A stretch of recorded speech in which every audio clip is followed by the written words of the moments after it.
തിരുവനന്തപുരം ബാലരാമപുരത്ത് ഉടമയെ കബളിപ്പിച്ച് കാറുമായി മുങ്ങിയ തമിഴ്നാട് സ്വദേശികൾ പിടിയിൽ. സോഷ്യൽ മീഡിയയിൽ വാഹന വിൽപ്പന പരസ്യം കണ്ടാണ് കാർ വാങ്ങാനായി ഉടമയെ സമീപിച്ചത്. വാഹനം ഓടിച്ചു നോക്കണമെന്നാവശ്യപ്പെട്ട് പ്രതികൾ കാറുമായി മുങ്ങി.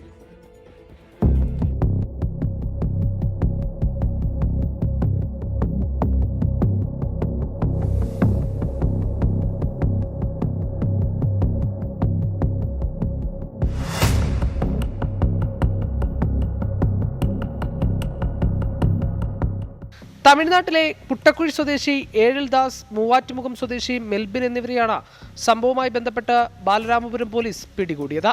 കഴിഞ്ഞ ആഴ്ചയാണ് കേസിനാസ്പദമായ സംഭവം. തിരുവനന്തപുരം സ്വദേശിയുടെ കാർ വിൽപ്പനയ്ക്കുണ്ടെന്ന് സമൂഹമാധ്യമത്തിൽ പരസ്യം നൽകിയിരുന്നു. പരസ്യം കണ്ട പ്രതികൾ വാഹനമുടമയെ സമീപിച്ചു. കാർ കാണിക്കണമെന്ന ഇവരുടെ ആവശ്യത്തെ തുടർന്ന് ഉടമ വാഹനം ബാലരാമപുരത്തെത്തിച്ചു. വില പറഞ്ഞുറപ്പിച്ച ശേഷം ഓടിച്ചു നോക്കണമെന്നായി ആവശ്യം.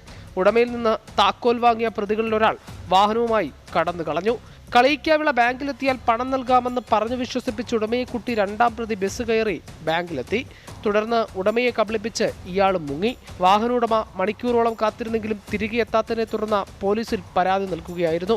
പരാതിയുടെ അടിസ്ഥാനത്തിൽ പോലീസ് CCTV ദൃശ്യങ്ങൾ ശേഖരിച്ച് നടത്തിയ അന്വേഷണത്തിലാണ് പ്രതികളെക്കുറിച്ചുള്ള വിവരങ്ങൾ ലഭിച്ചത്. തന്ത്രപരമായാണ് പ്രതികളെ പിടികൂടിയത്. മറ്റൊരു വാഹനം വിൽക്കാനുണ്ടെന്ന വ്യാജപരസ്യം നൽകിയാണ് പ്രതികളെ കുടുക്കിയത്. നെയ്യാറ്റിൻകര DYSPയുടെ നിർദ്ദേശപ്രകാരം Balaramapuram SI Jyothikumar, civil police ഉദ്യോഗസ്ഥരായ പത്മകുമാർ, അരുൺ SV എന്നിവരടങ്ങിയ സംഘമാണ് പ്രതികളെ അറസ്റ്റ് ചെയ്തത്. ഇവരിൽ നിന്ന് മോഷണം പോയ കാർ കണ്ടെത്തിയിട്ടുണ്ട്. പ്രതികളെ കോടതിയിൽ ഹാജരാക്കി റിമാൻഡ് ചെയ്തു.